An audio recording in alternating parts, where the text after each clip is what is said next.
Hi, I'm Meryl Lane. I grew up just outside Murfreesboro, Tennessee, in a little one-story house that always smelled faintly of damp pine needles. I'm 28 now, but this story really started the summer I turned 13. Funny how some memories stay sharper than others. Sometimes I think it's because pain has a way of polishing the edges until they cut clean. Before I tell you everything, let me ask, have you ever been betrayed by the very people who were supposed to keep you safe?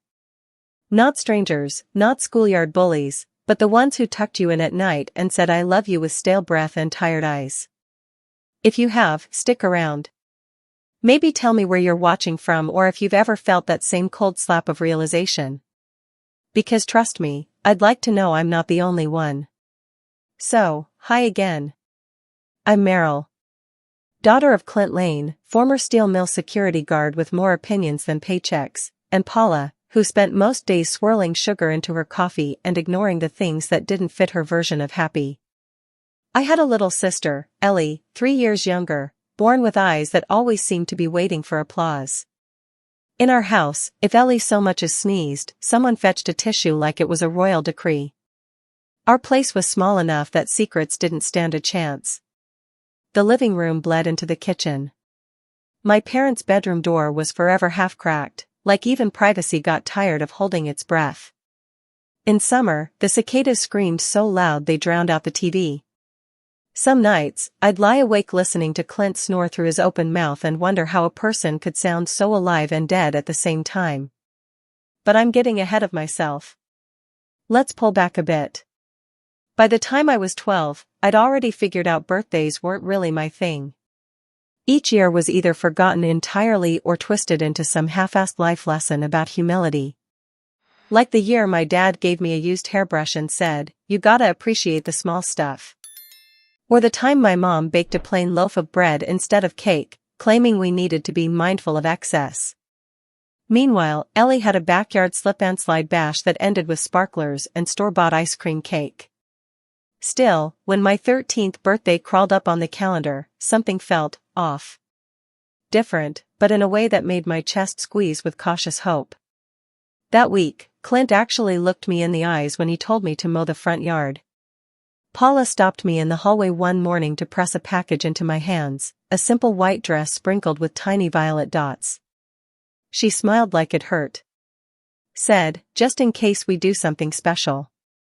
Ellie wasn't calling me plain potato that week either. In fact, she barely seemed to notice me at all, which was weird, but I took it as progress. You ever notice how when you've been starved long enough, any crumb looks like a feast? That was me, 13 and hungry for anything that felt like love. The morning of my birthday, I woke up to the smell of Paula's cheap hazelnut coffee.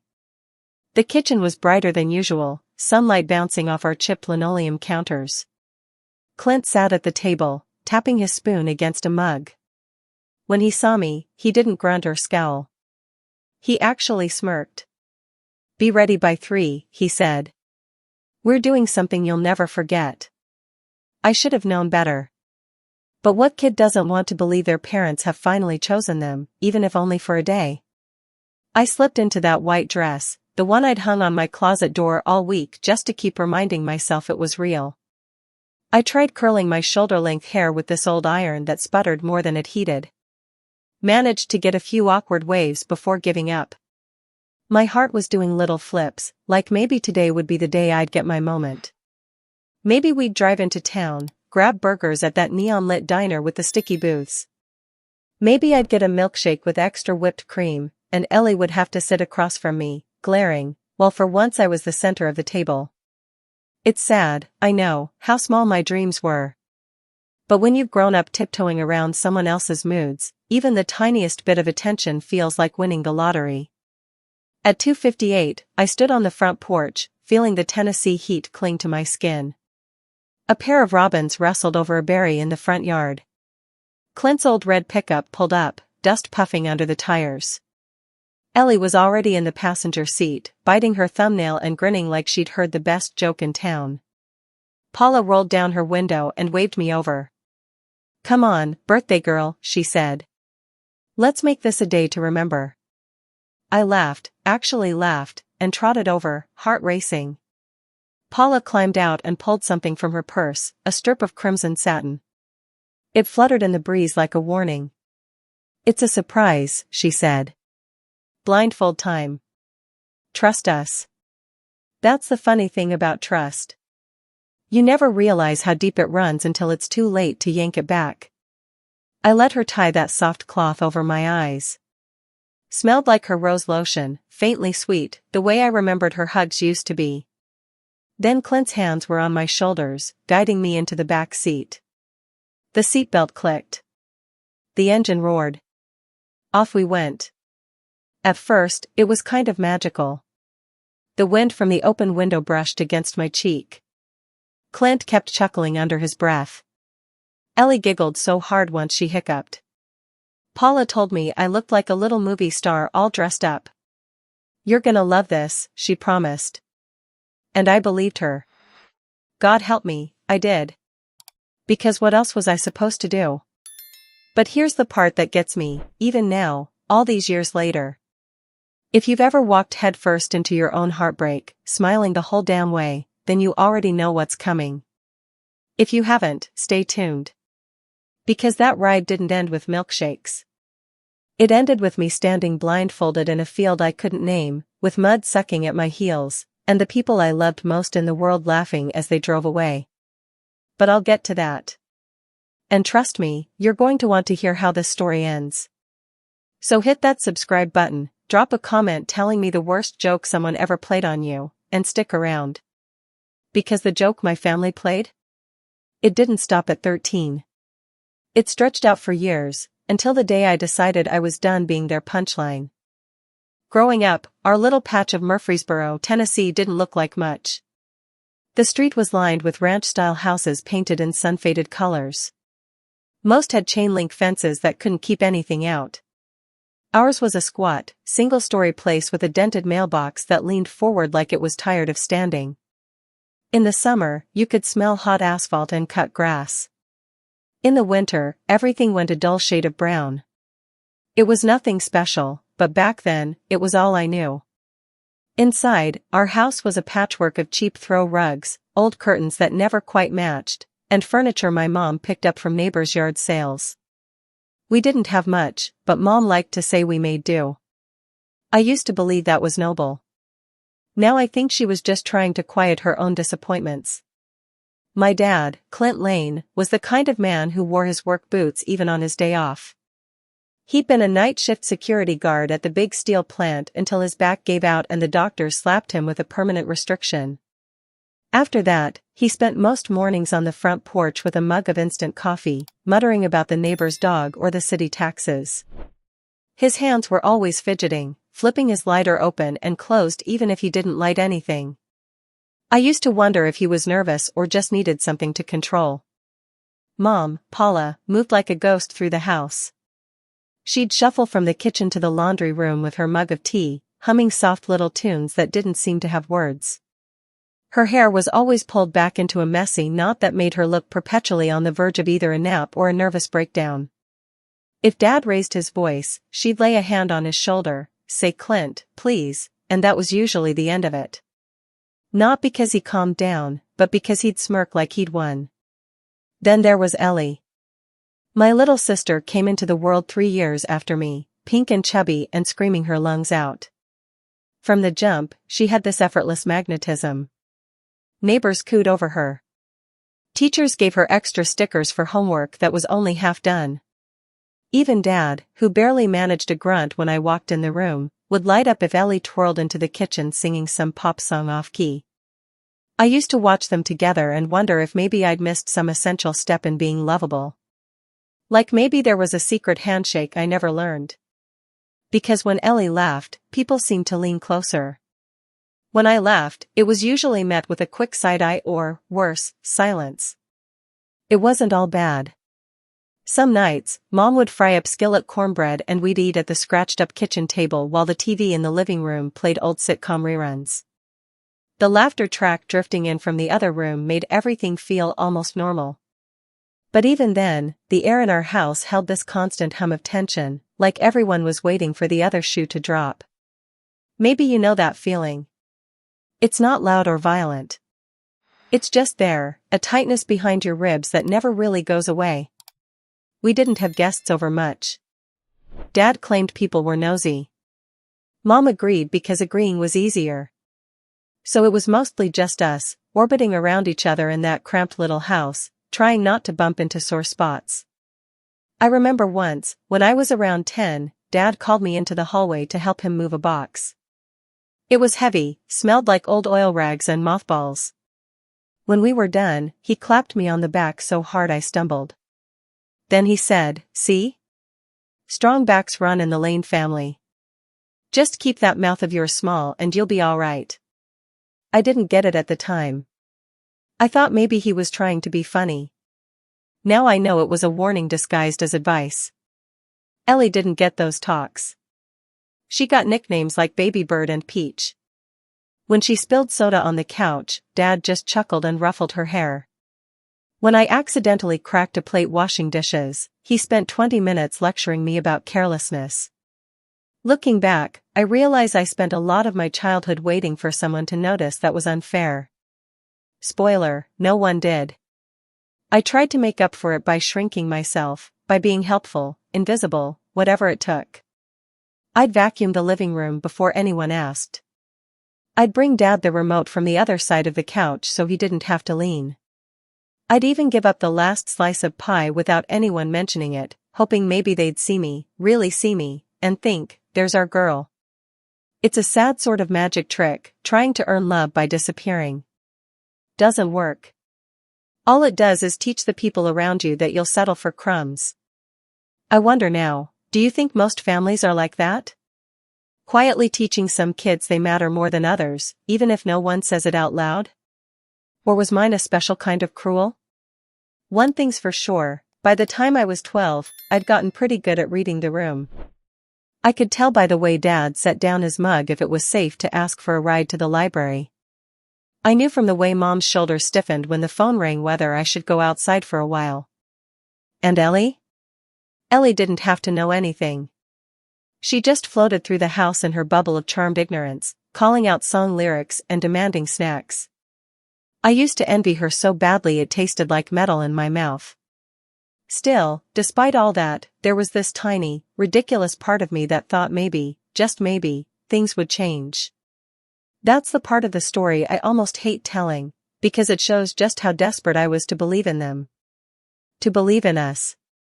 And that's why, when my 13th birthday rolled around, and Dad told me to be ready for something special, my heart did this dumb little leap. I let myself imagine we'd go into town for Sundays or that they'd surprise me with a cake from that cafe by the gas station, the one that always smelled like cinnamon and burnt toast. I let myself hope. I guess that's where it all started to truly unravel. Because the thing about hope? It's like striking a match in a dark room. For a second, everything is warm and golden. Then it burns out, and all you're left with is the smell of smoke.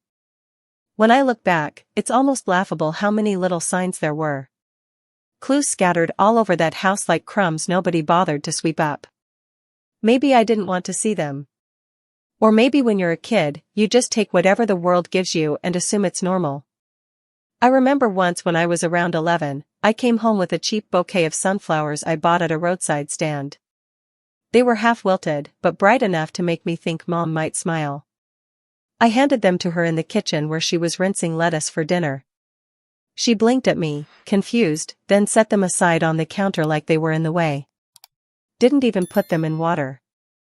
An hour later, I found them stuffed in the trash under coffee grounds. No one said thank you. I told myself maybe she just forgot.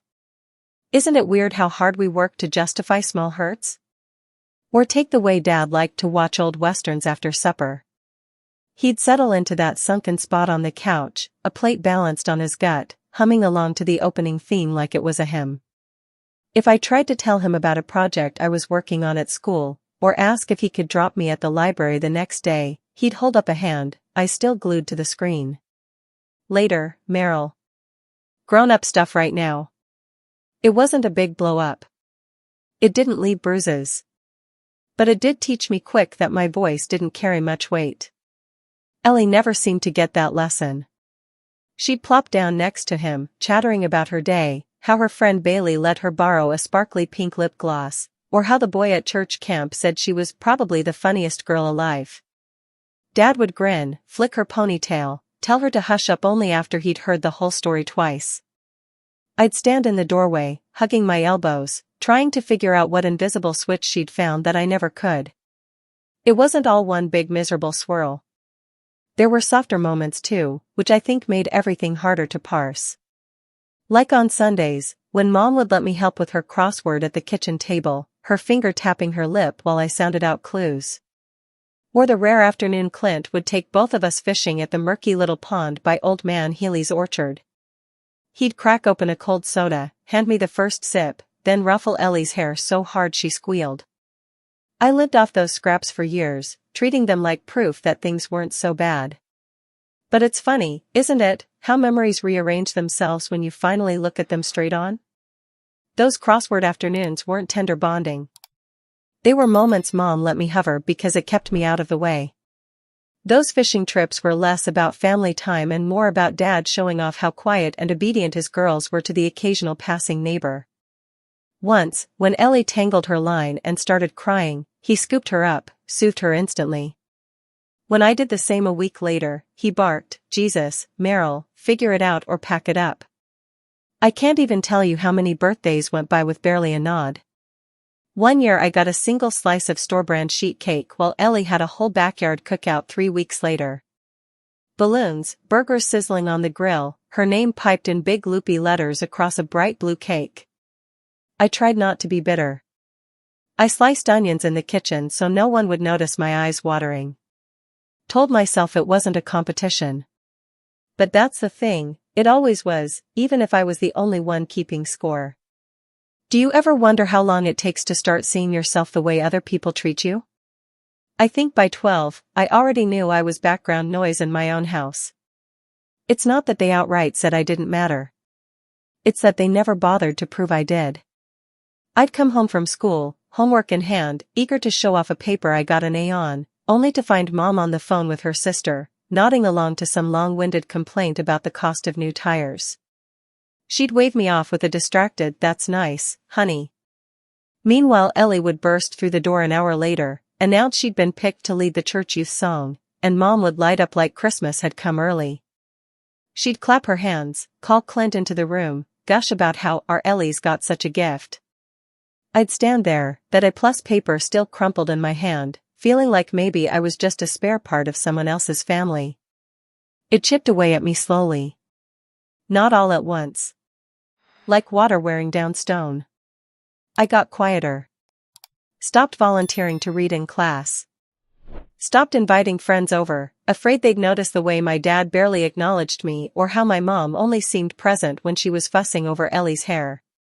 I figured if I couldn't shine, I'd at least stay out of the way. I also started to dress plainer. I used to beg Mom for those bright patterned leggings all the other girls wore, the ones with cartoon flowers or glittery stripes. She'd frown, say, "Not practical," and hand me jeans from the Walmart clearance rack.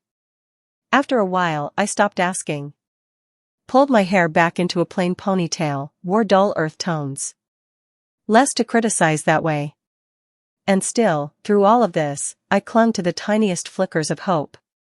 Because that's what kids do. Even in a house that taught me to be small, I wanted to believe I could earn something better. That maybe one day, Clint would look up from his TV, see me standing there with my hands jammed into my pockets, and smile like I was worth noticing. Or that Mom would pull me in for a hug that didn't feel half distracted, that didn't end with her sighing into my hair like I was just another obligation. You might think I'm exaggerating, reading too much into small slights. Maybe. But when you live it day in and day out, you start recognizing patterns that outsiders can't see. You start realizing the problem isn't you being overly sensitive. The problem is no one ever taught you what kindness without strings looked like. That's why, when my 13th birthday started to look promising, when Clint actually met my eye that morning, when Mom handed me that pretty dress, when Ellie didn't roll her eyes at me for a whole day, I felt this ridiculous bubble of excitement. Like maybe this would be the year they finally saw me. Of course, that was the cruelest part. Because hope? Hope makes the hurt twice as deep when it comes. And trust me, the hurt was coming. The morning of my 13th birthday started out so gentle it almost felt like a trick. I woke up to birds arguing outside my window, the sun cutting thin lines across my bedroom carpet. For a minute, I just lay there, soaking it in, trying to convince myself this day might be different. Hope's a funny thing. Even after all the years of disappointments and half-baked affection, I still wanted to believe. I rolled out of bed and padded to the hallway, catching a whiff of bacon grease. My heart did a tiny jump.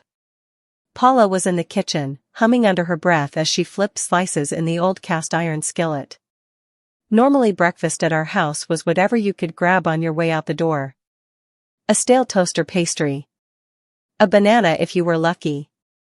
Seeing a real breakfast laid out felt like Christmas in July. "Morning, birthday girl," she said when she noticed me lingering in the doorway. Her smile was quick, like it had somewhere else to be, but it still landed. "Eat up. Big day." I sat at the table, trying not to stare too obviously at Clint across from me. He was picking at a plate stacked with toast and eggs, his thick forearms resting on the table like he was defending territory. When I slid into my seat, he actually paused, looked up, and gave this half-nod that made my stomach twist in a weird hopeful knot.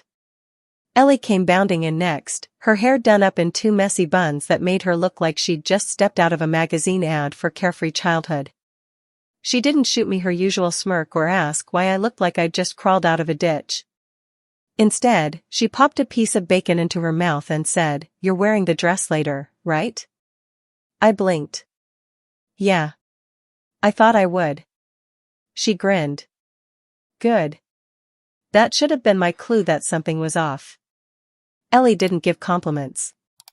Or encouragement. Not unless there was something in it for her. But like I said, I was 13, high on the idea of finally being noticed. I let it go.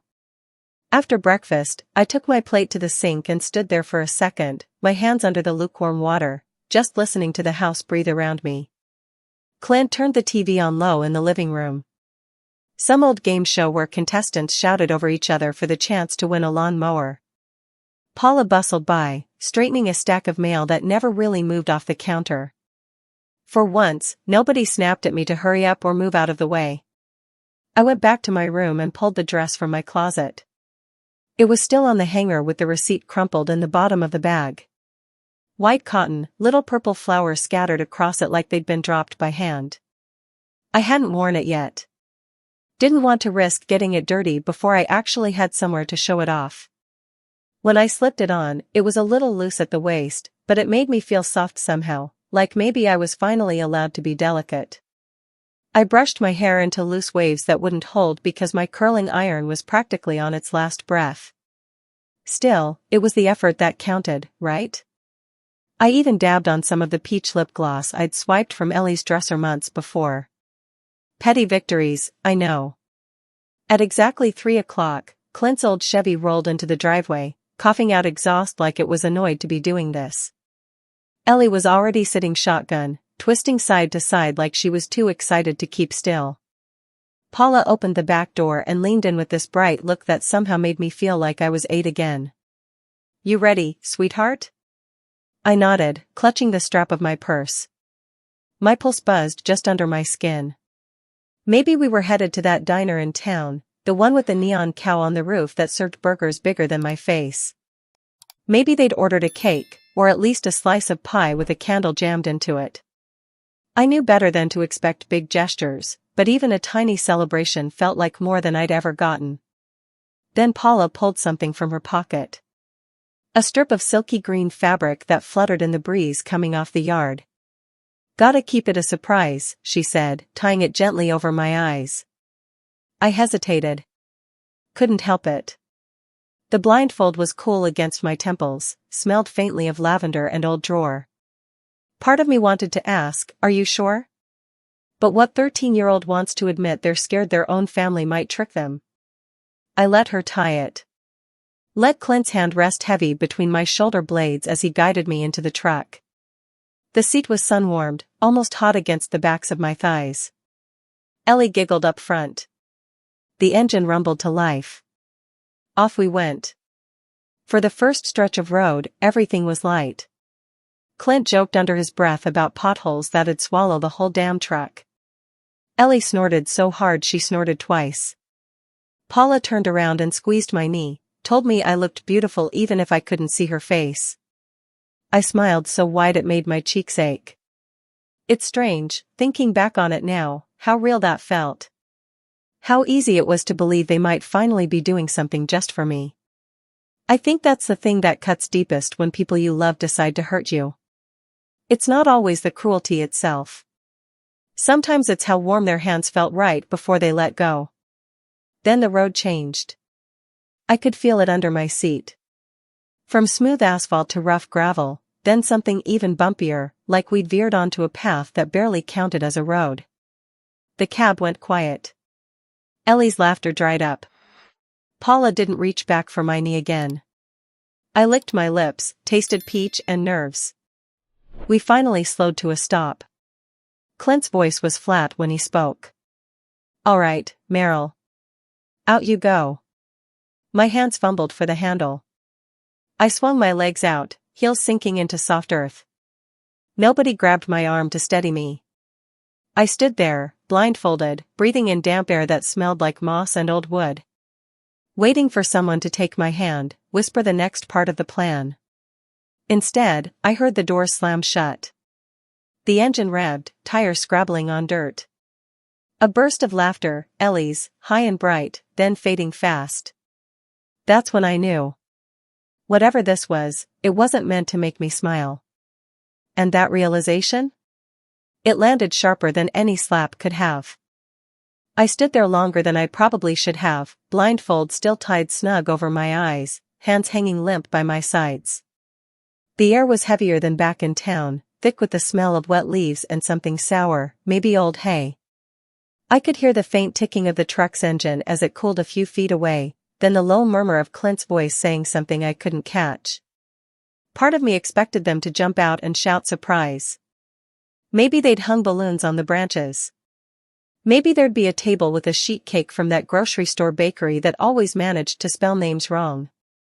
Hell, at that point, even a single cupcake with a crooked candle would have been enough. Then the truck door slammed. Another. I flinched. Tires spun against loose dirt, spraying grit across my ankles. Ellie's laugh sliced through the air, too bright, too sharp.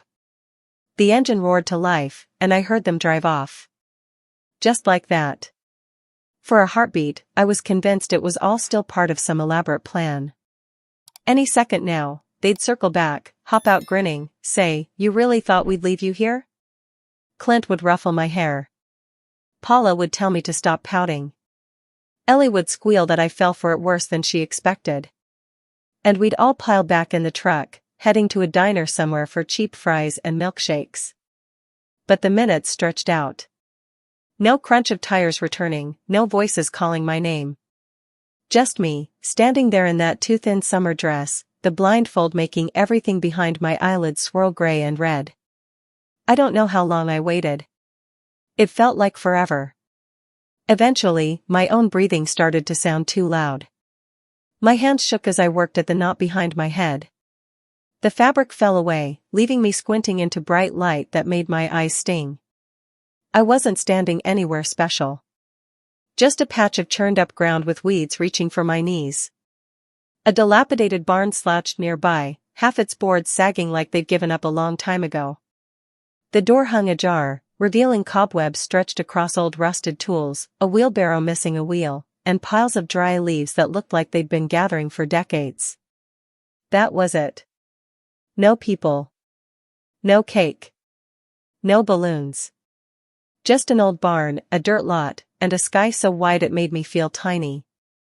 I turned in a slow circle, searching for any sign they might be close. Maybe the truck was hidden behind some trees, and this was still a joke with a punchline waiting. But all I saw was more open field, split here and there by fences patched together with rusted wire and splintered boards. A few birds darted past, startled by my sudden movement. That's when the truth really hit. There was no party. No surprise waiting around the corner. They'd left me. On purpose. You ever have one of those moments where your stomach seems to fall straight through your body? Like gravity got selective all of a sudden? That was me, standing there in my birthday dress, feeling mud creep between my toes and realizing just how deep the joke ran. I tried to swallow down the ache crawling up my throat. Telling myself not to cry felt automatic. Crying had never been safe in our house. Tears were invitations for ridicule or, worse, long lectures about how I was too sensitive. So I just stood there, arms wrapped tight around my middle, digging my nails into my sides until the sting gave me something solid to hold. For a minute, I thought about going into the barn, just to have somewhere to sit. But the darkness inside seemed too eager to swallow me up. I stayed right where I was, squinting down the road that stretched back toward town. It occurred to me, in this weird detached way, that I didn't even know exactly where I was. I'd never paid attention to all the turns the truck made. Never thought I'd need to. That was trust, wasn't it? Blindfold yourself and let the people you love steer. Looking back, that's probably the stupidest thing I've ever done. Eventually, standing still hurt more than moving. So I started walking, one careful step at a time over the gravel that bit at my bare ankles. I'd kicked off my sandals somewhere near the barn. They weren't worth going back for. Each step sent tiny jolts up my legs. Sharp stones pressed into the soft skin of my feet, drawing pinpricks of blood I tried not to look at. The sun beat down on my shoulders, relentless and impersonal. I kept glancing over my shoulder, half expecting to see that beat-up Chevy barreling down the road, Clint waving me over with an exasperated grin, telling me to quit sulking. But the road behind me stayed empty. Funny, I used to think the worst thing that could happen was being alone. Turns out, the worst thing was realizing you were alone long before anyone else bothered to tell you. I passed a dead possum on the side of the ditch, its body already bloating in the heat. Flies hovered in a lazy halo over it. A little farther on, I spotted an old mailbox with the door hanging open, nothing inside but spiderwebs. No houses in sight. Just more fields, more silence. With every mile, my feet grew raw, my shoulders tight from the strain of holding myself together. I could have sat down, waited for someone to find me. But something stubborn pushed me forward. Maybe it was pride. Maybe it was fear that if I stopped, they'd win twice, once for leaving me, and again for making me break. When I finally spotted a house in the distance, my vision blurred a little, not from tears but from sheer exhaustion. A squat little place with a rusted porch swing and a battered blue truck out front. The curtains twitched as I approached, then the door creaked open. I hadn't even realized I was shaking until an older man stepped out. Denim over denim, a ball cap pulled low. He took one look at me and didn't ask my name or why I looked like I'd crawled through a mile of glass. Lost or running? He asked, voice rough but not unkind. Bit of both, I managed. He didn't pry. Just pointed to a chair by the door. Sit a spell before you fall over. And right then, it struck me harder than anything Clint or Paula ever did. Sometimes the first true kindness you meet comes from a stranger's porch, not your own front door. And that realization hurt worse than all the sharp gravel I'd dragged myself across. By the time I made it back to our street, the sun was starting its slow drop behind the neighbor's roofline. Everything was bathed in this syrupy gold that made the cracked sidewalks look almost pretty. My feet were torn up, bits of dirt and tiny pebbles stuck in shallow cuts that had stopped bleeding hours ago. My calves burned. My mouth felt like it was lined with dust. I stood at the end of our driveway for a minute, just staring at the house. The porch light wasn't on yet, but through the living room window I could see the glow of the TV bouncing across the walls.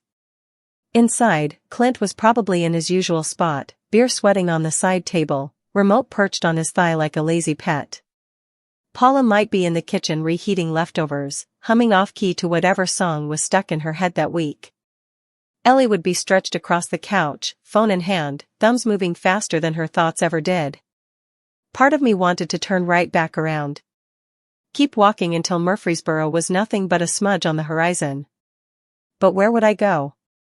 I was 13, barefoot, broke, and still wearing a dress that now felt like a costume for a joke I hadn't agreed to. So I climbed the porch steps, wincing at every new throb in my soles.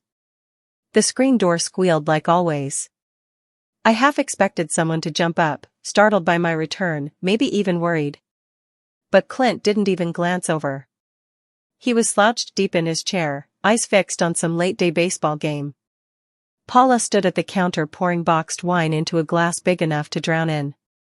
Neither one of them flinched. I cleared my throat. My voice sounded small, like it hadn't been used in years. "I'm back." Paula finally turned. Her gaze swept over me, lingering on my dirty knees, the smudges on my cheeks, the way my dress clung awkwardly to my sweaty skin. Then she gave a tiny, almost relieved nod. "Well, that's something," she said. "Glad you're back." That was it. No "where have you been" or "are you all right?" Just glad you're back, like I'd taken the garbage out and stayed gone too long. I wanted to ask them why. Why they thought it was funny to dump me in the middle of nowhere, blindfolded and barefoot. But the words snagged in my throat. Because deep down, I already knew the answer. It was easier for them to laugh at me than to ever look hard enough to see what they'd done. Then Ellie bounded in from the hallway, phone lit up in her hand. She looked at me with this bright, glittering delight that made my stomach twist. "Oh my God, Meryl, you have to see this." She shoved her phone practically into my nose. On the screen was a photo of a sheet cake, neon pink frosting piped across the top. The words said "Happy Barn Day," loser in wobbly letters that probably cost extra at the grocery bakery just for how terrible they looked. Underneath was a caption in her handwriting, "Best prank ever." Already there were hearts, laughing emojis, comments from kids I barely knew at school. Some said classic Lane family humor. A few just posted strings of laughing faces. Ellie giggled and scrolled through. "Look how many people liked it. You're practically famous." I didn't respond. Couldn't. My mouth had gone dry all over again, a sour taste spreading under my tongue. I felt like my body was shrinking from the inside out, curling up on itself so I wouldn't have to occupy so much space. Clint snorted without looking away from the TV. "Don't pout. It was a joke, that's all." "A joke," I repeated, just to hear how it sounded outside my head. It landed flat. "Cheap." Paula sighed, already reaching for the remote to turn the volume up. "You're overreacting, honey. It was meant to be funny. Lighten up. You ever have someone tell you how to feel? Like they get to reach inside your chest and rearrange things so it's more convenient for them?" That was the moment I realized it would never matter to them how scared I'd been, how alone.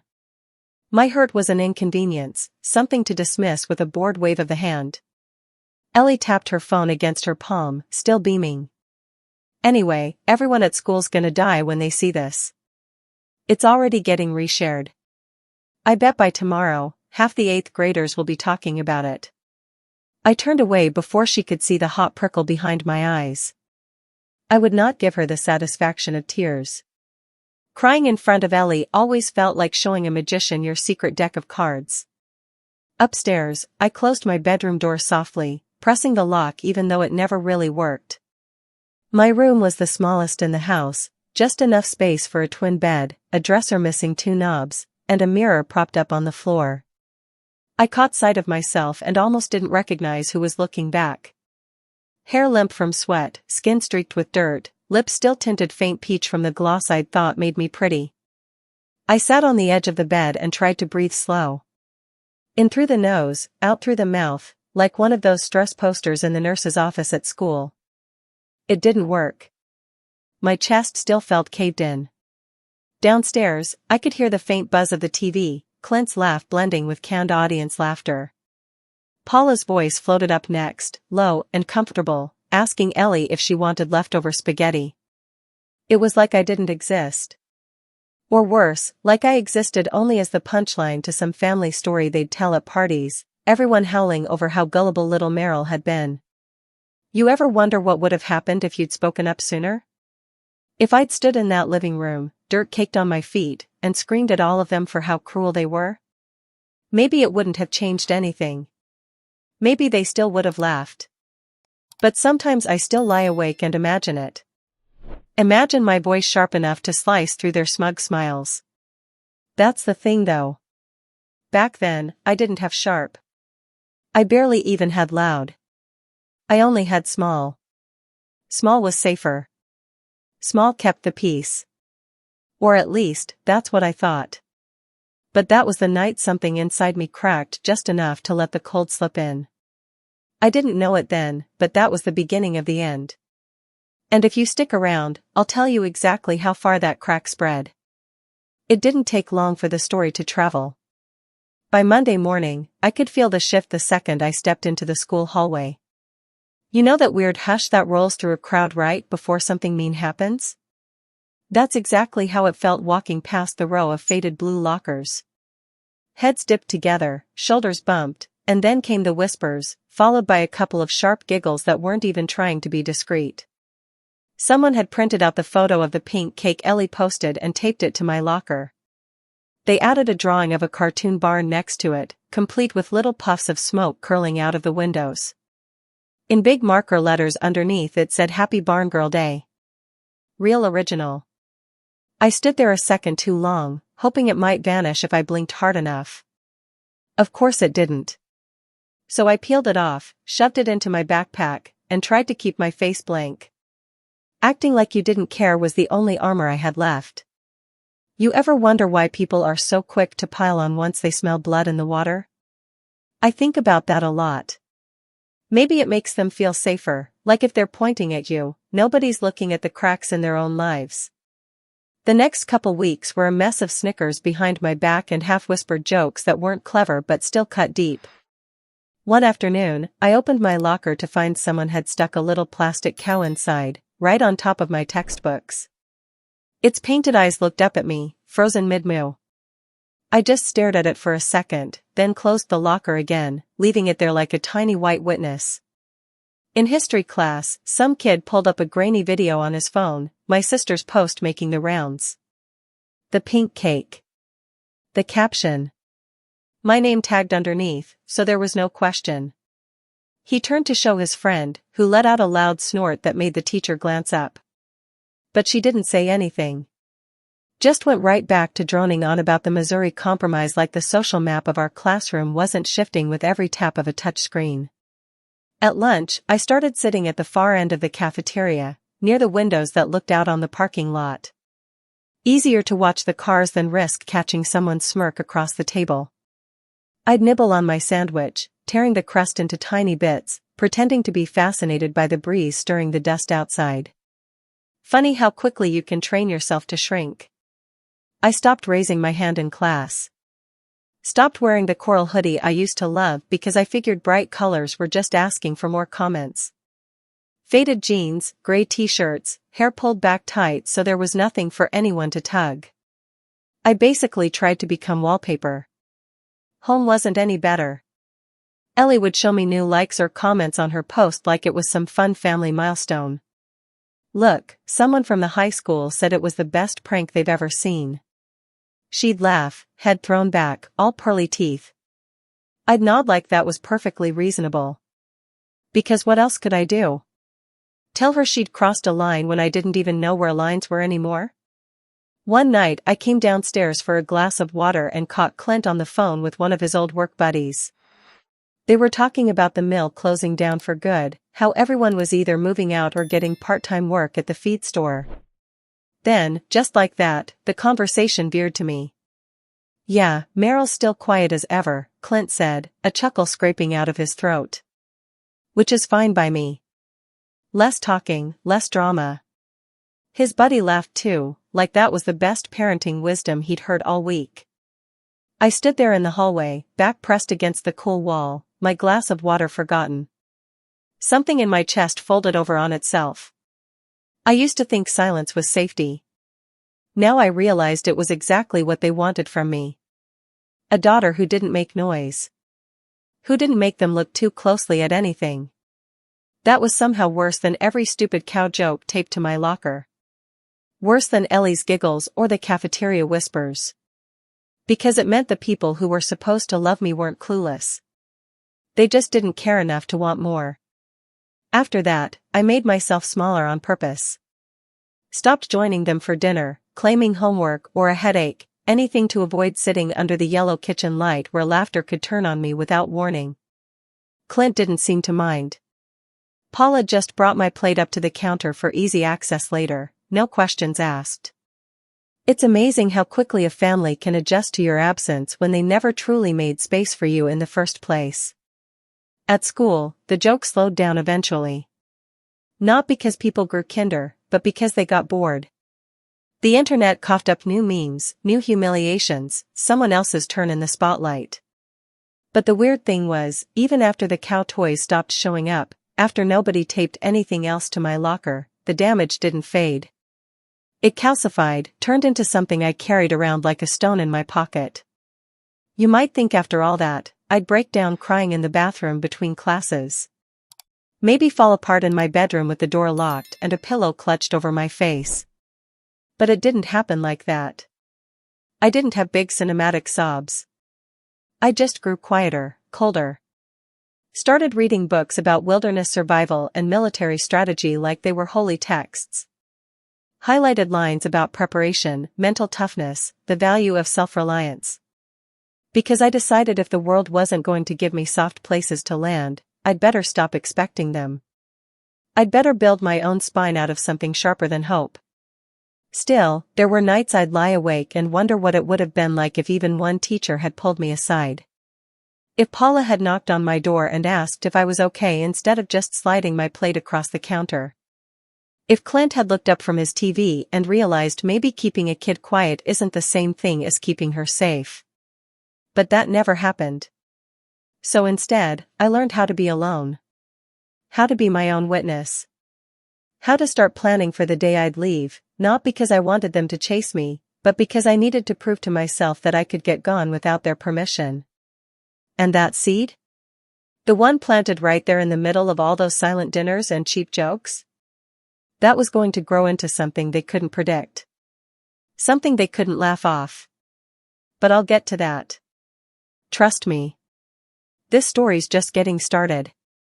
By the time I was 17, my body was still small but my silence had grown into something enormous. It took up all the air around me, shaped how I walked through doorways, sat at dinner tables, even how I breathed. Funny thing is, nobody seemed bothered by it. If anything, Clint seemed pleased. Paula looked relieved. Ellie barely noticed. I think that told me everything I ever needed to know about how much space I was allowed to occupy. So when people ask why I enlisted, they usually expect some flag-waving answer. Patriotism. Family legacy. A thirst for adventure. Truth is, I wanted to take the quiet they'd spent years forcing on me and sharpen it into a blade they couldn't touch. I wanted to prove to myself that the stillness inside me could be more than just a hiding place. I didn't walk into the recruitment office with starry eyes. I'd done my research on the old library computers and dusty government brochures no one else seemed to care about. I knew the difference between jobs that put you behind a rifle and jobs that made you pick apart someone's brain instead. I chose the latter. PSYOPs. Psychological operations. Manipulation dressed up in a uniform. Exactly my speed. When I showed up at the local strip mall office in that same old gray t-shirt and faded jeans, the recruiter, Staff Sergeant Davis, took one look at me and started his pitch about admin work and easy MOS options for petite girls like you. I cut him off and asked about PSYOPs. His eyebrows shot up, probably because I sounded dead serious while still wearing beat-up sneakers and carrying a thrift store purse with half the strap frayed. You got a strong stomach, kid? He finally asked. I nodded. Maybe too quickly, like I was afraid if I didn't answer right away, he'd change his mind. He leaned back in his squeaky chair, studied me for a long beat, then smirked. All right. We'll see. At home, Clint didn't say much when I brought up the paperwork. He didn't get up from his recliner, just reached for the remote and muttered something like, "At least it'll keep you out of my hair." Paula gave me this limp little hug, eyes darting toward the kitchen like she already had a dozen things she'd rather be doing. Ellie wasn't around. Maybe that was a blessing. I signed the final papers on my 18th birthday. No cake, no confetti, no family dinner. Just my signature, a stale cup of coffee in a paper cup, and Davis shaking my hand with all the enthusiasm of a man clocking out for lunch. 2 weeks later, I boarded a bus heading out of Tennessee, the wheels humming under my feet as I pressed my forehead to the glass. I watched fields give way to highways, gas stations blinking in the early morning dark. I didn't cry. Not because I was brave, but because I'd practiced being unshakable for so long, it had become the only trick I knew. Basic training was exactly what I expected. Grueling, loud, sweaty. We woke up before dawn to run drills that made my calf scream. We scrubbed bathrooms until the grout sparkled. We ate quickly and quietly, plastic forks clicking against chipped trays. What surprised me most was how my silence wasn't treated like a flaw there. It was respected.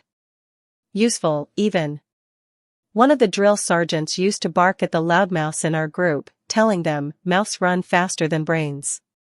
Keep it shut if you want to keep it sharp." Meanwhile, he'd pass right by me with barely a second glance.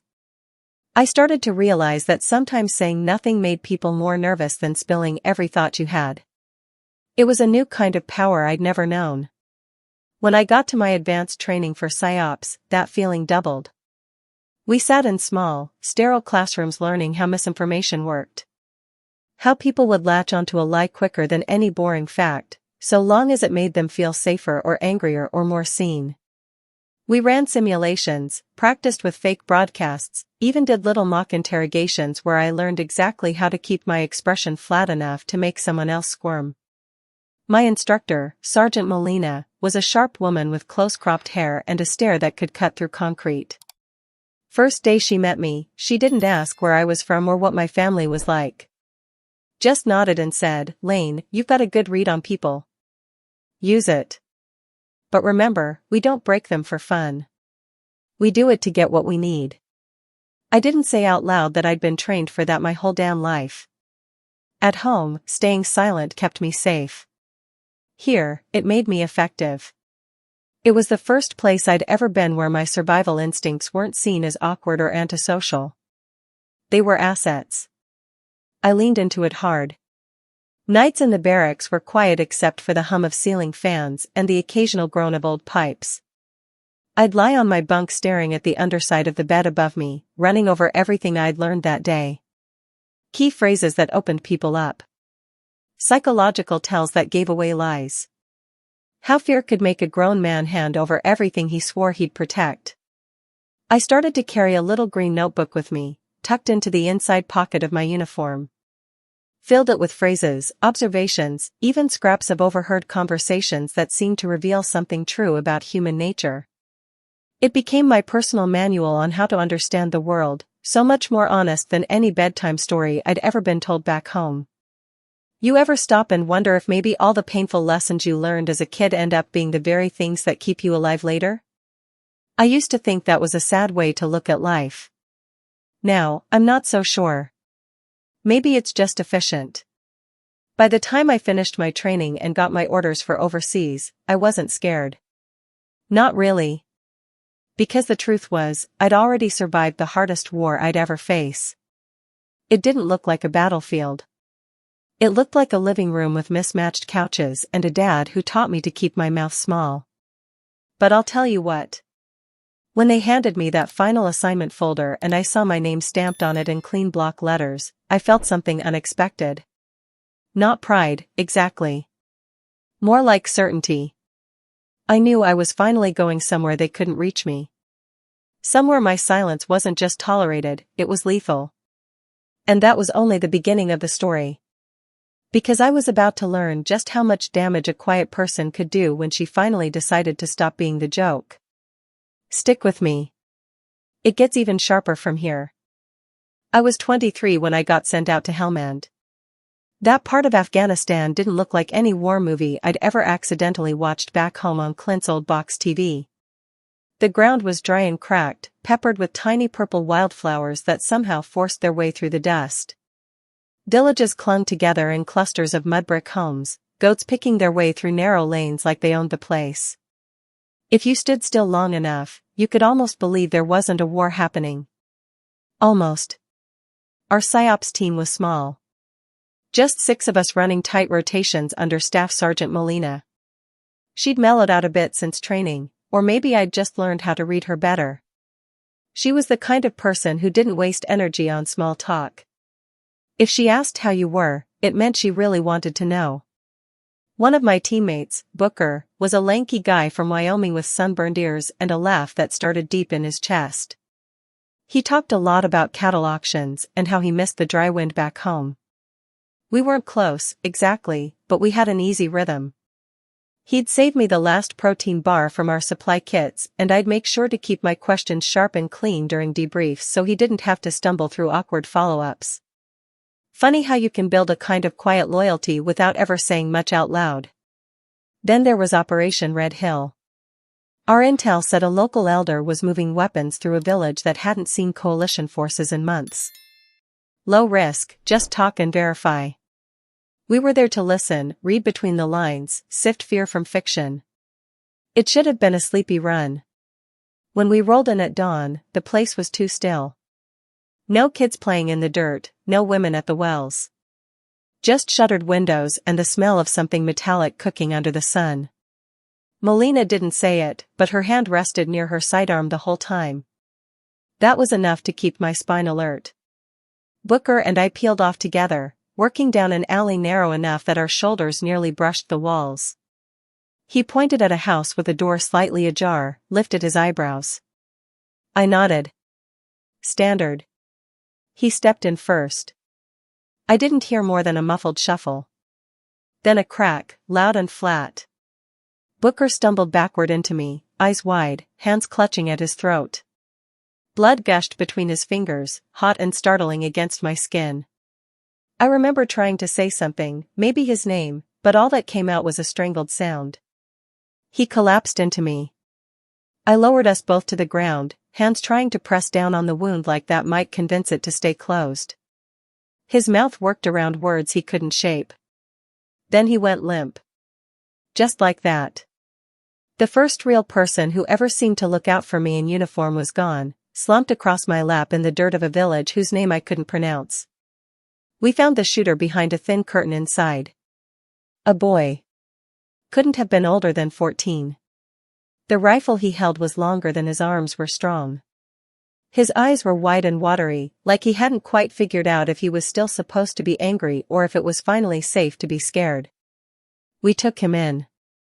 I didn't ask what they did with him. I told myself it wasn't my job. But lying awake that night behind the wire, I kept seeing those same eyes. Booker's, glassy and shocked. The boy's, terrified and hollow. Different stories, same damn damage. Molina found me sitting on a crate outside the command post later, knees pulled up, dirt still smeared on my uniform where Booker's blood had dried into dark patches. She didn't launch into a speech. Just lit a cigarette, exhaled, and watched the horizon with me until the sky shifted from deep blue to that awkward purple that means morning isn't far off. Then she said, low and flat, people always think the war's out here. In these streets, in these houses. But it's not. It's what you take home with you, Lane. I didn't answer, because I wasn't sure I wanted to admit how right she was. After that, everything felt a little sharper. During routine patrols, I found myself memorizing exit points without trying. Counting how many doors were on each side of the street. Watching how villagers' hands moved, who stood too still. I'd developed those habits back in Tennessee, listening for the shift in Clint's voice that meant something bad was coming. Out here, it just made more sense. Survival didn't seem so complicated. You stayed quiet, you stayed aware, and you lived. Weeks later, in another village miles away, I saw a little girl trip chasing after a goat. She face-planted in the dirt, scraped up her knees. Everyone around her laughed. Her head whipped up so quick, her dark braid flipped over her shoulder. I noticed the faint rings of bruises on her arms as she stood, brushing off her dress.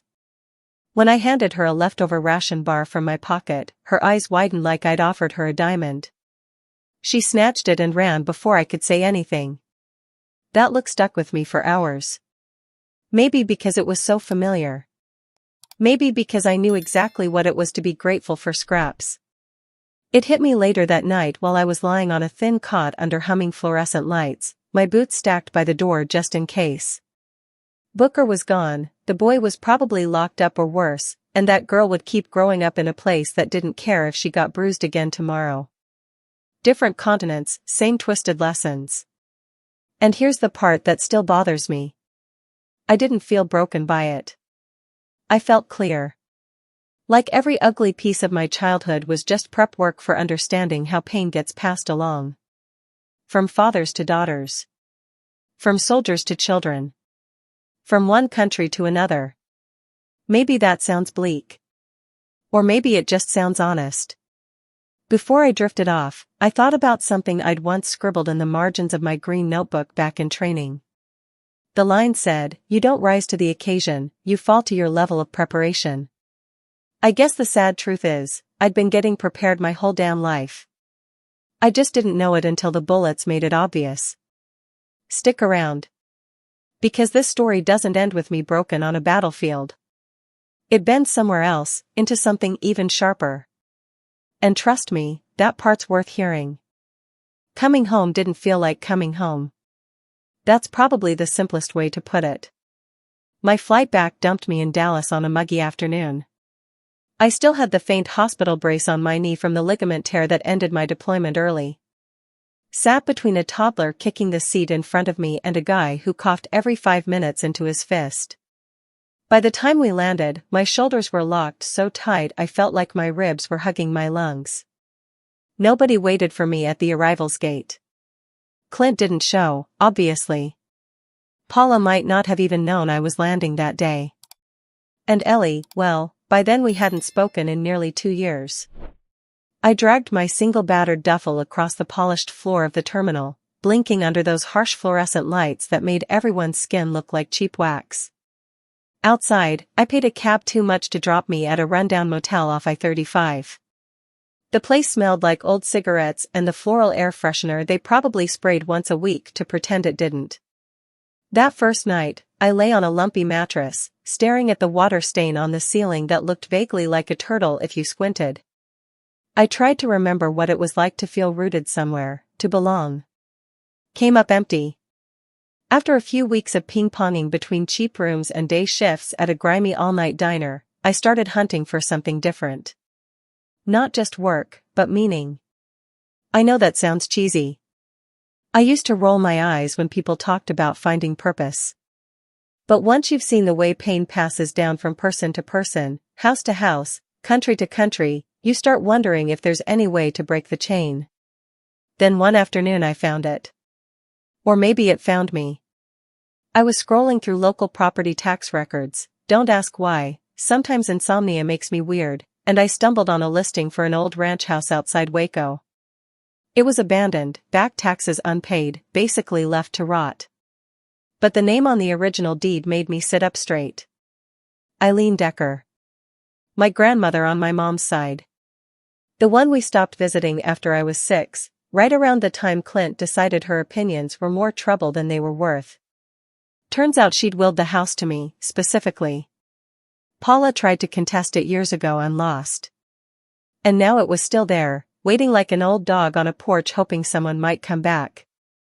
2 weeks later, after draining what was left of my military payout and scraping together money from odd blog donations, I'd been writing anonymously about trauma under the name Ash Lane, mostly venting to strangers. I signed the paperwork.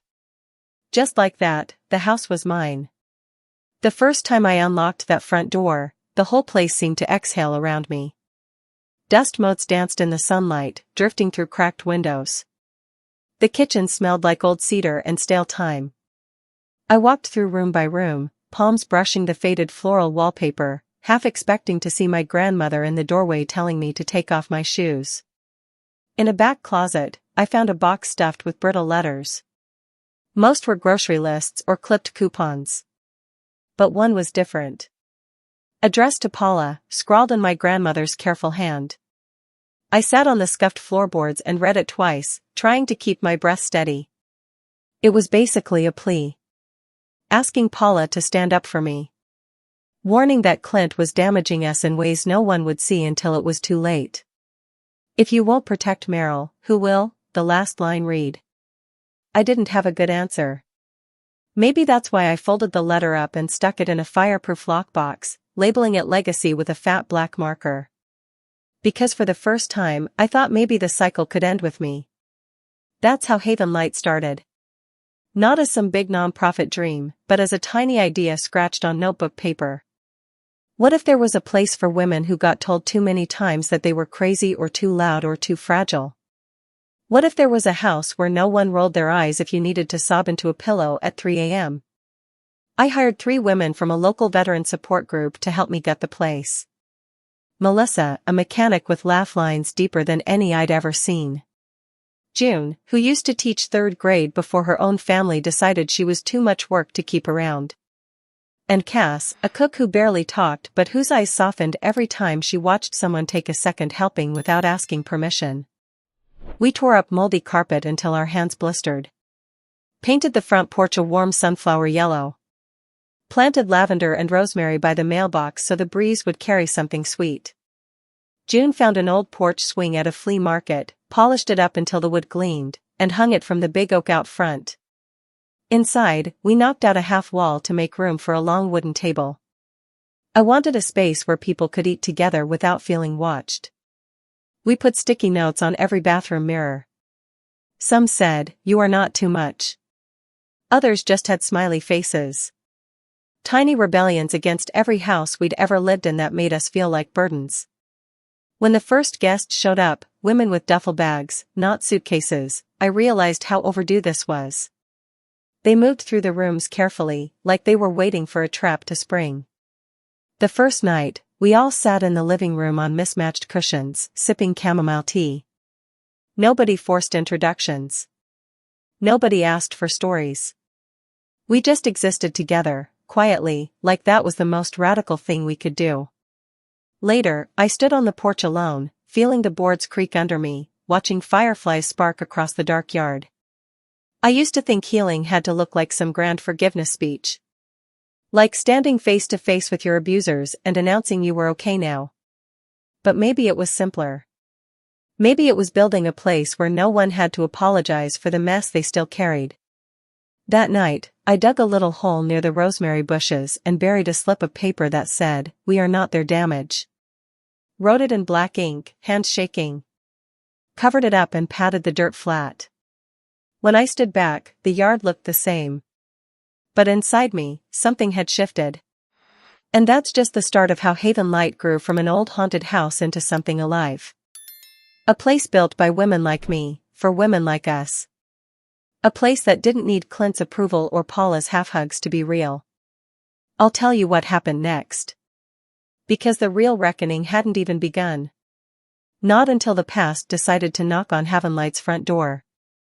It was a Thursday afternoon when the past decided to come tapping on Havenlight's porch. I was out front with June, helping her repot a batch of tiny marigolds. The sun was generous, warm on the back of my neck, and the whole yard smelled like damp soil mixed with rosemary from the hedge. I remember thinking how peaceful it all was, how for once in my life there wasn't some undercurrent of dread buzzing beneath my skin. Then Melissa stuck her head out the door. Her face didn't give much away, just a slight tightening around the eyes. That was enough. "There's a woman here asking for you," she said. "Brought someone with her. Look serious." My stomach sank. Not because I was afraid exactly, but because part of me already knew who it had to be. Old ghosts didn't stay buried forever, no matter how deep you packed the dirt. I wiped my hands on my jeans and followed her inside. The main room was flooded with afternoon light, catching on dust motes that looked almost pretty floating through the air. Standing by the big wooden table were Paula and Ellie. Seeing them there felt like a gut punch I didn't brace for. Paula clutched her purse to her chest, knuckles white. Her hair had more gray in it than I remembered, pulled back in a clip that didn't quite catch all the flyaways. Ellie stood next to her, shifting her weight from foot to foot, mouth pressed tight. Behind them, parked just outside on the gravel, was a medical transport van. My breath stalled. Then I spotted Clint through the glass door. Or what was left of Clint. Slumped in a wheelchair, neck braced, a thin tube running under his nose. His face drooped on one side, the remnants of a stroke written in the slack curve of his mouth. Paula cleared her throat first. Meryl, I know this is a shock. But we didn't know where else to go. Your name's still on all his paperwork. Legally, you're the only one who can approve the long-term care he needs. Ellie jumped in fast, voice higher than usual, like she was rushing past a barricade. We've tried, okay? The insurance barely covers the basics, and the state facilities are a nightmare. Please, just, help us figure this out. I looked at Clint. He didn't look back. His gaze drifted over the ceiling beams, vacant, like he was searching for a thought that refused to land. I wondered if he even realized where he was. If he recognized the person standing in front of him. The one he used to tell to keep her mouth small. Funny, how quickly a bully can shrink when his own body betrays him. I'd spent years imagining this kind of confrontation. Dreamed up sharp speeches, grand declarations about how he'd made me feel. But standing there, I didn't feel angry. Just tired. Like the weight of all that old hurt had finally dried out into dust. Why did you come here? I asked, my voice calm, almost curious. You two never cared before what happened to me. Why now? Paula winced. Her fingers squeezed her purse strap so tight I thought it might snap. He's your father. Biology isn't the same thing as loyalty, I said. My tone was so steady it surprised even me. Ellie stepped forward then, her mascara already smudging. I know we weren't good to you. I know we laughed at things that weren't funny. But this isn't about the past. He'll die if you don't help. That's not actually true, I said, shaking my head. He'll get placed by the state. It might not be comfortable, but he won't be left on a sidewalk. Her lip trembled. You can't just turn your back on family. That was rich. I almost laughed. You mean like how you all turned your backs on me? Left me in a field on my birthday so you could go have cake without me? Or how you turned my pain into a joke for the whole damn internet to watch and share? Paula let out a shaky breath, eyes darting around the room like she wanted an exit. It was never supposed to be that serious. We thought you'd laugh it off. You wanted me to be small, I said, voice tightening just a notch. So small I wouldn't even notice what you'd done. But I noticed. And I carried it. Far longer than I ever should have. There was a long silence. Clint's head lolled to the side. For a second, our eyes met. Or maybe they didn't. Maybe it was just reflex, some last spark of recognition that fizzled before it could catch. I'm not doing this, I finally said. I'm not signing off on anything. I won't take on responsibility for the man who taught me silence was the only way to be safe. I built this place so people could finally breathe without asking permission. I'm not poisoning it by dragging old ghosts inside. Ellie's shoulders slumped. Paula's mouth opened like she might argue, then snapped shut. I think that was the moment they realized begging wouldn't work. That I was no longer the kid who crumbled when they told me to toughen up. Melissa came to stand quietly beside me. Her presence was solid, grounding. I didn't have to look at her to know she'd keep them from pushing any further. I think it's time you go, I said, gentle but firm. Whatever happens next for Clint isn't mine to carry. Paula nodded, slow, her eyes shining.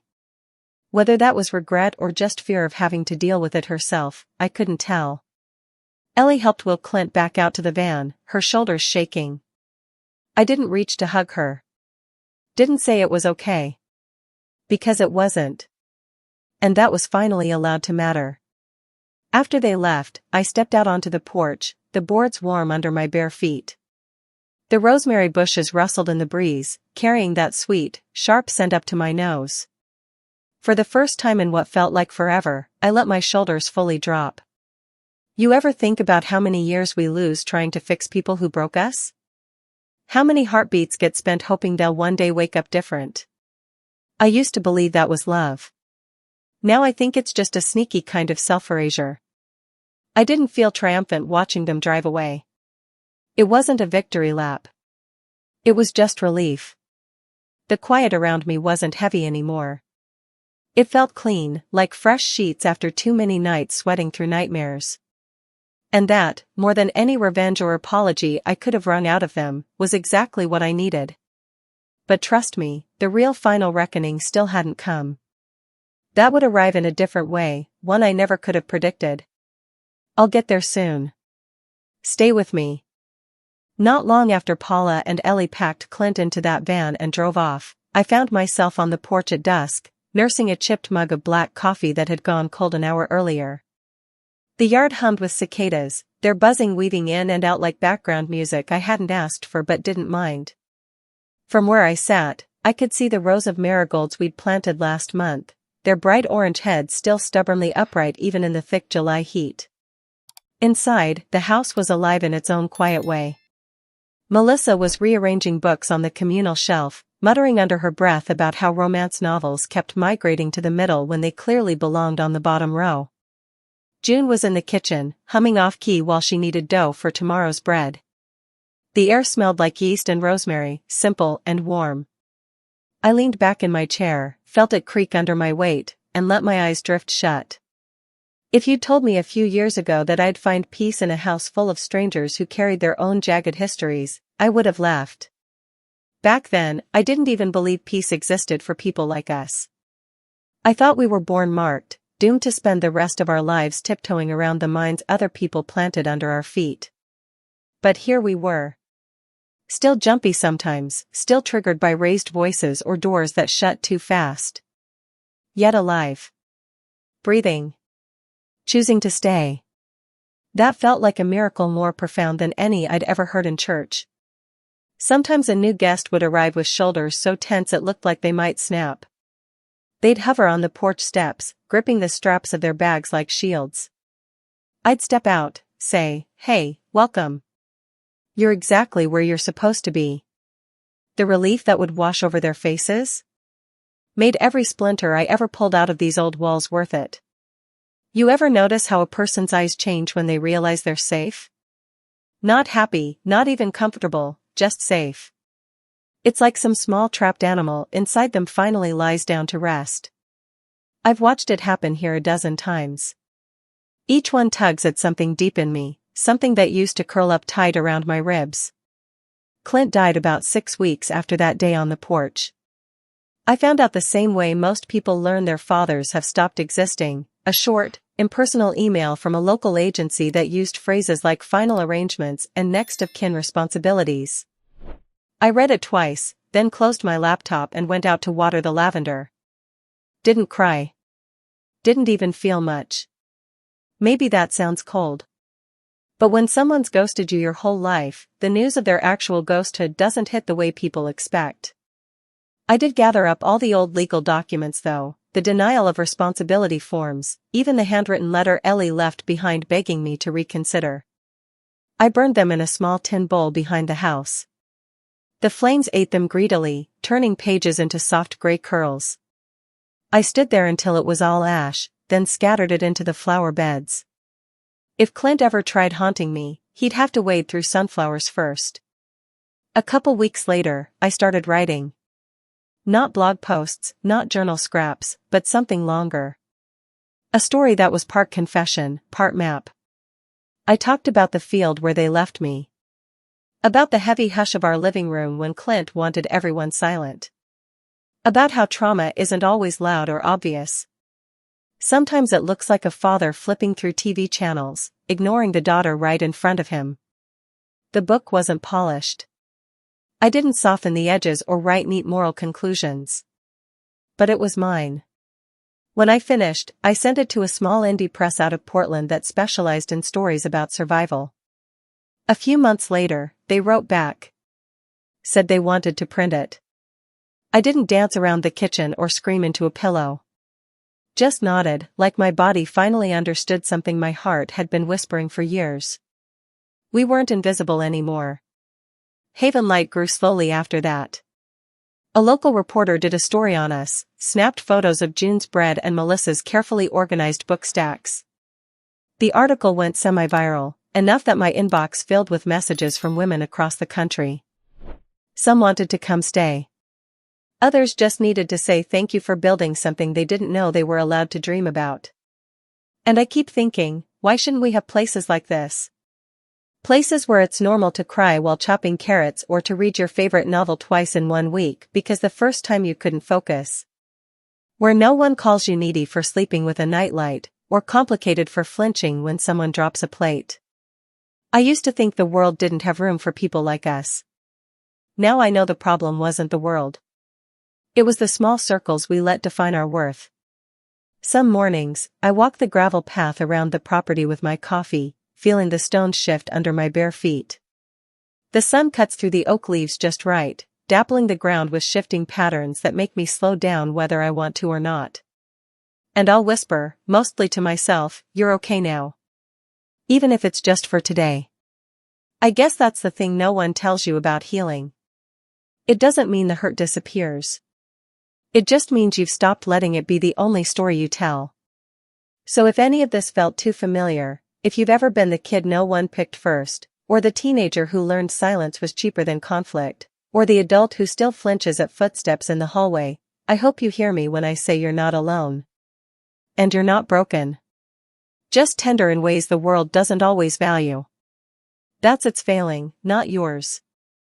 If you want more stories like this, ones that start in hard places but don't end there, go ahead and stick around.